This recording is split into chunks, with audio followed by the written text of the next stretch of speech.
Yo, what is going on, Senpai Squad? Welcome back to a brand new video. Today I've got the review for Chapter 12 of Samurai 8. So, something I plan to do a bit more often now going forward again with these reviews is actually giving more of a voice back to you guys, the Senpai Squad. It's something I always tried to do before, as I always wanted to try and build the Senpai Squad into a sort of kind of like a online shared community. As of late, I've been less than great at doing that, so I wanted to introduce to you guys the brand new, cringily named Senpai Stars. It's a brand new community ranking system for the Senpai Squad, going from 1 to 5 stars. 5 being an absolute just incredible classic chapter in the series, a type of chapter where you just can't wait to see your friend's reaction for when they read it for the first time. 4 still being a very, very good score, well above the average. Once you get down to about 3 stars, you're starting to go down the pecking order a bit more. You're looking at a kind of a pretty average chapter, you know, decent, okay, nothing overly special to it, but not bad by any stretch of the imagination. 2, however, is where it starts to get a little bit worrisome. If you keep getting 2s, then, you know, you're definitely doing something wrong. And if you get a 1 star, then that is a massive red flag. You've probably lost a few readers if you get that. So, going into this chapter, chapter 12 of Samurai 8, I am shocked to say that you guys have given it a whopping 36% of you have gone with a 3 stars, which I am mind blown with, because if I'm going to give my personal opinion, and in my opinion, this chapter was a 5. I won't give 5s very often, but this chapter to me was absolutely fantastic, and I am shocked to see that a lot of you guys actually went with a 3. A 4 I could start to understand, but wow, a 3. Like I said, absolutely blown away by that. Also, going forward, if you guys have any more detailed opinions that you want to share about your thoughts on the chapter, then just always be sure to comment them in the comment section of the poll when they go live. So like I said, in my personal opinion, this was a 5, taking in a few factors that I considered to really contribute towards what makes a chapter stand out above the rest and become truly great, such as art, plot progression, and just overall enjoyment. Understandably, that last one is incredibly subjective, but in reality, it's an opinion at the end of the day, so all of it is pretty much subjective nonetheless. The art in this chapter, from the absolutely stunning colour cover we got, like honestly, that cover was absolutely incredible. This series was made to be in colour, and honestly, if we get a good studio animating this in the next couple of years, someone like maybe Bones, someone along those lines, then oh wow, this series will look beautiful, especially with all the sci-fi elements. It's gonna look stunning. But also the paneling in this chapter was great as well, specifically the one with Hachimaru's flashback showing the progress and development his character has, and parallels as well that his character has undergone since he was a small child up until the now current state of him in his fight against Atta. That's one of those things which, no matter how good of an adaptation this series gets, like I was saying, that's just one of those things that I just don't think can be captured in an anime. Talking of the flashback, that whole entire scene, in fact the whole entire chapter really did pull on the heartstrings a lot, and it really showed what Kishimoto was capable of. It really was reminiscent to back in the good old Naruto days, and in honesty, it was nothing short of a true Kishimoto masterclass.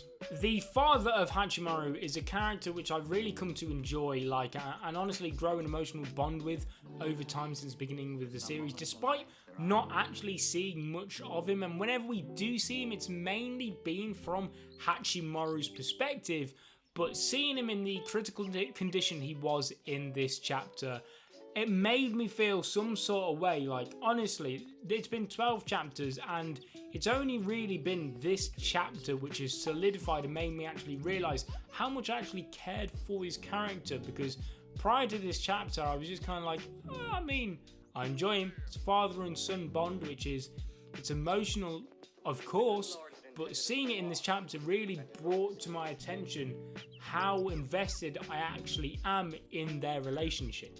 However, for the record, I do think it would be an absolutely intelligent play on Kishimoto's half if he does actually kill off his father, because I think something like that will absolutely just propel Hachimaru's character into just unforeseen territory. It would be absolute brilliant character development for Hachimaru, because he's developed quite a lot already over these just small 12 chapters, but something like that, I think that's kind of what those 12 chapters have been building up to.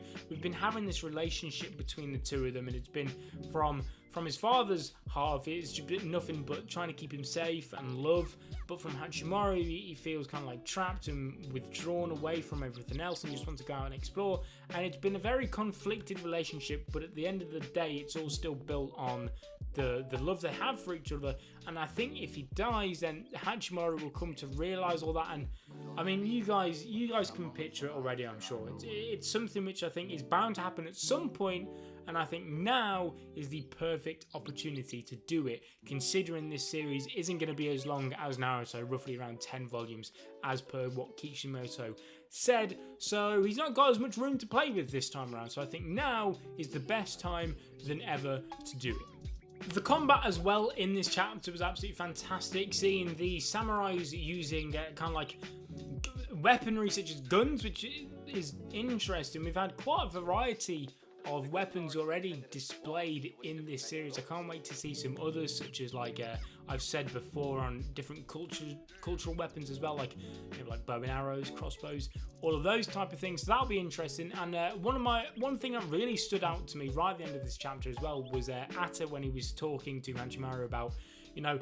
a samurai of flesh and blood will die through blood loss. However, we samurai will die when they've admitted defeat, which is, it's a very interesting concept and a very unique concept that Samurai 8 has adopted. And we see that Hachimaru was actually in the process of dying in this chapter until, and it kind of linked back to the flashback we got earlier on in the chapter, that he put on the smile, he knuckled down, and he showed courage, which at the end of the day is what was needed in order to keep him alive. And I think it's really gonna display that courage in the next chapter, when I suppose he sort of defeats Atta. I think it's too early to fully defeat Atta, but something will happen to the point where Atta's going to have to retreat, or something will get in the way of the fight altogether. But it's going to be very interesting in what direction that fight takes, because Atta, especially with the